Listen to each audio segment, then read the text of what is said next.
Every great trial attorney knows a secret most people never learn. The person asking the questions controls the room. Not the loudest person, not the smartest person. The one asking the right questions, at the right pace, in the right order. Today, I'm handing you 3 techniques straight out of elite courtroom strategy. The same tools cross-examination lawyers use to control hostile witnesses, dismantle arguments, and win cases before the jury even deliberates. You're not going to court, but you are negotiating your salary. You are handling that family member who steamrolls every conversation. You are walking into that meeting where someone's trying to talk over you. By the end of this video, you'll know exactly how to use leading questions, looping and pacing to walk into any room and command it, calmly, ethically, and effectively. Let's get into it. In a courtroom, a leading question isn't really a question. It's a statement wearing a question's clothing. Attorneys use it because it lets them supply the fact and forces the other person to simply agree or disagree, instead of wandering off into a story that helps their case. The formula is simple. Instead of asking an open question that hands over control, you frame a statement that already contains the answer you want, and you invite a yes or no. Compare these two. Open question: how do you feel about the offer? Leading question: you'd agree this role requires more responsibility than what was budgeted for, right? See the difference? The first hands the other person the steering wheel. The second keeps you in the driver's seat while still sounding collaborative. Real-world example: the salary negotiation. Let's say you're asking for a raise. Most people walk in and ask, "Do you think I deserve more money?" That's an open invitation for your manager to hedge, deflect, or say, "Let me think about it." Instead, try leading. You'd agree that the 2 projects I led this year came in ahead of schedule, correct? And you'd agree that when I took over the onboarding process, turnover on the team dropped, right? So it's fair to say my contribution this year has exceeded what was expected for my current title. Wouldn't you agree?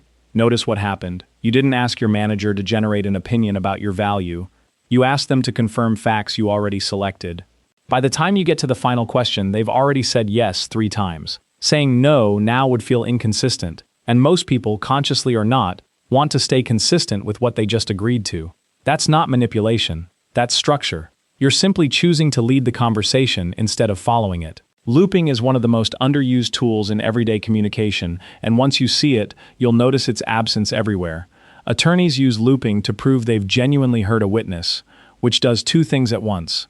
It builds trust, and it lets them use the witness's own words as the foundation for the next question. The structure is simple. Acknowledge what the other person just said, using their language. Confirm you understood it correctly. Use that confirmed statement as the launch pad for your next point. It sounds like, "So what I'm hearing is that accurate?" Then, once they say yes, you build your next question directly on top of that agreement. Real-world example: the personal disagreement. Imagine you're in a disagreement with a partner or roommate about chores. They say, "I feel like I'm always the one who has to remind you to do things, and it makes me feel like my time doesn't matter." Most people respond defensively. "That's not fair, I do plenty." That escalates the conflict immediately. Instead, loop it. "So what I'm hearing is, it's not really about the dishes, it's that reminding me makes you feel like your time is being taken for granted." Did I get that right? They confirm, "Yes, exactly." Now you loop again, building on their own confirmed words. "Okay, so if I set up a system where you never have to remind me, that would actually solve the real issue for you, not just the chores. Does that sound right?" You've just turned a defensive standoff into a collaborative solution, using nothing but their own words, reflected back with precision. Looping disarms people because it proves you were actually listening, not just waiting to talk, and it makes your next move feel like their idea. Pacing is about controlling the rhythm of a conversation, not just its content.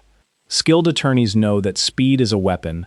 Rapid-fire questions box a witness in and prevent them from constructing an evasive answer.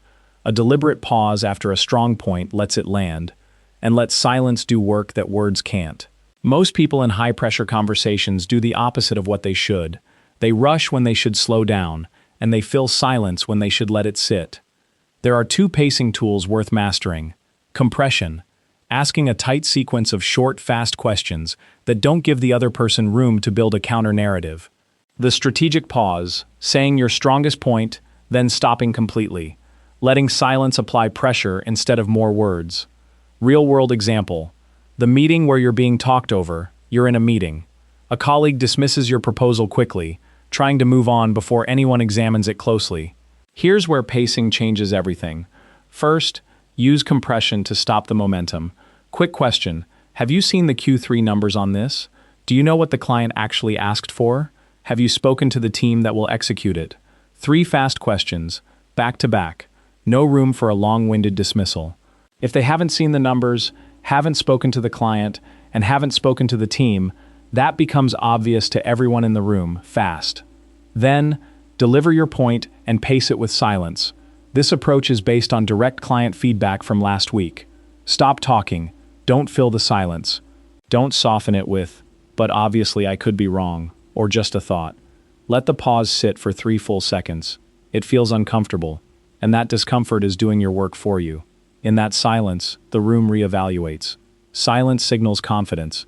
Rushing to fill it signals doubt. Master these 2 pacing moves, compression to prevent evasion, and the pause to let your strongest points breathe, and you'll notice people start listening differently to everything you say. Let's bring it together. Leading questions let you steer a conversation toward agreement instead of leaving it open to drift. Looping builds trust by proving you're listening, then uses the other person's own words to move the conversation forward.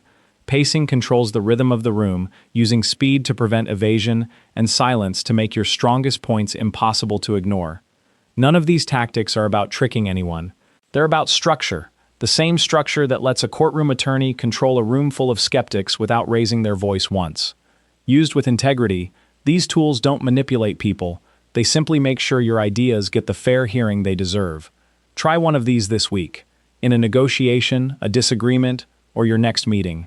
Then come back and tell me in the comments which one worked for you. If this gave you a new way to think about how you show up in a room, hit subscribe, because next week, I'm breaking down the 3 techniques trial lawyers use to spot when someone is lying to their face, and how you can use the same read in everyday conversations.